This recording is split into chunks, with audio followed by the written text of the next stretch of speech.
Before and during Caitlin Clark's rookie WNBA season, much of the conversation around her has centered on everything but basketball.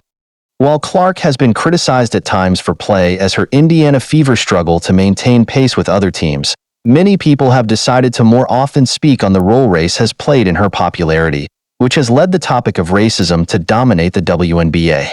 ESPN's Stephen A. Smith is one such example.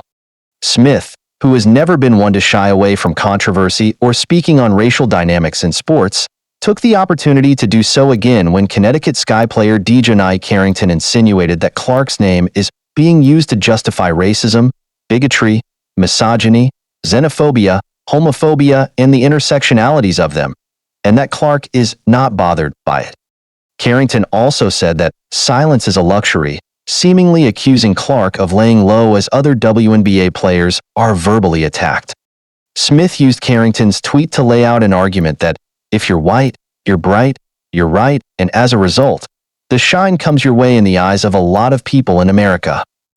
Outkick tweeted a story criticizing Smith, saying that Smith unleashed an insane rant about Donald Trump, Caitlin Clark, and racism, and that the media continues to make it a racially charged issue about her being white.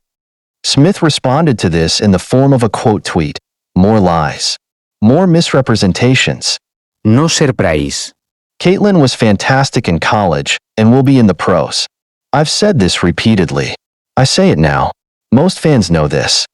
But some give her the kind of support they'd never give others, just as deserving. Not all, but some. Said it. I meant it, and it's been proven. We all know this. Twist it any way you want, but live with it. That's America. #facts. Some of the conversation around Caitlin Clark seems to, in part, stem from the fact that the Fever rookie has continued to garner attention and praise despite playing poorly so far in the WNBA. While other players like Aya Wilson and Nafisa Collier have starred this season, Clark has remained in the headlines, whether it has been beneficial for her or not. Clark, as many expected, has struggled to adjust to the hyper-competitive WNBA.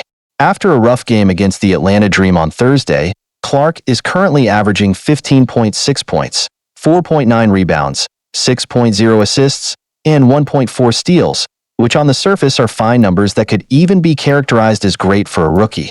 However, Clark's efficiency has been anything but good. She is shooting just 36.7% from the field and 32.2% from three-point range. Additionally, she leads the league in turnovers, 5.5 per game. Fortunately, the Fever have seemed to stem the proverbial bleeding after a particularly bad start to the season. Following a 5-game losing streak to kick off the year, the Fever won their first game on May 24th against the Los Angeles Sparks, only for 3 more losses to follow. Since dropping 8 of its first 9, Indiana has traded wins and losses, going 3-2 in its last 5 as part of the Commissioner's Cup. Clark and the Fever have a chance to string together wins for the first time this season on Sunday at home against the Chicago Sky.